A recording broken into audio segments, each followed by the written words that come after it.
Méditation du 9 avril, se souvenir, c'est vivre. Craignez l'Éternel et servez-le en vérité de tout votre cœur, car voyez ce qu'il a fait de grand en votre présence. 1 Samuel 12, verset 24. C'est ainsi que Samuel a terminé son discours d'adieu. Il leur a assuré qu'il continuerait à prier constamment pour eux. Voir 1 Samuel 12, verset 23. Le fait que vous ne soyez pas d'accord avec quelqu'un ne doit pas empêcher vos prières d'intercession en sa faveur. Samuel a supplié le peuple de se souvenir des grandes choses que Dieu avait faites pour lui. Voir 1 Samuel 12, verset 7. Réfléchir aux bontés passées de Dieu renforcera votre foi. Nous sommes tellement orientés vers le progrès et un avenir radieux que nous tendons à oublier ce qu'il a fait pour nous. L'une des choses dont les hommes ont le plus besoin aujourd'hui est de se donner le temps de méditer sur l'infinie bonté de Dieu et sur les preuves de sa sollicitude et de sa direction. Se souvenir, c'est vivre. Et se souvenir des bontés de Dieu, c'est commencer à vivre dans la gratitude et dans la louange pour tant de miséricorde.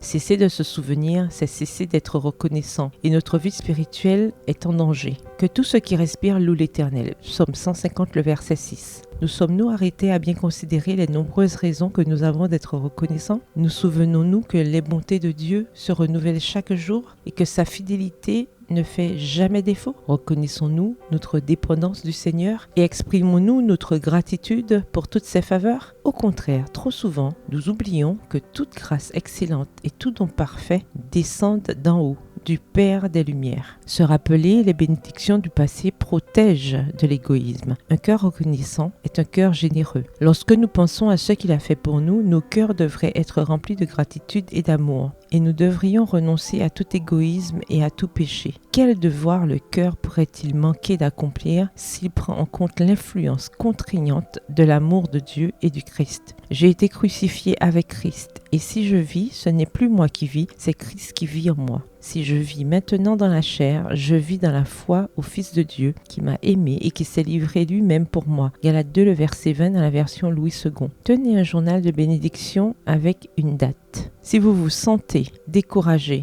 et que l'ennemi vous murmure que vous ne comptez pas pour Dieu, sortez votre journal et passez en revue les événements dans lesquels vous avez vu sa main puissante. Une attitude de gratitude et de louange imprégnera votre vie. Bonne journée, que l'Éternel vous bénisse.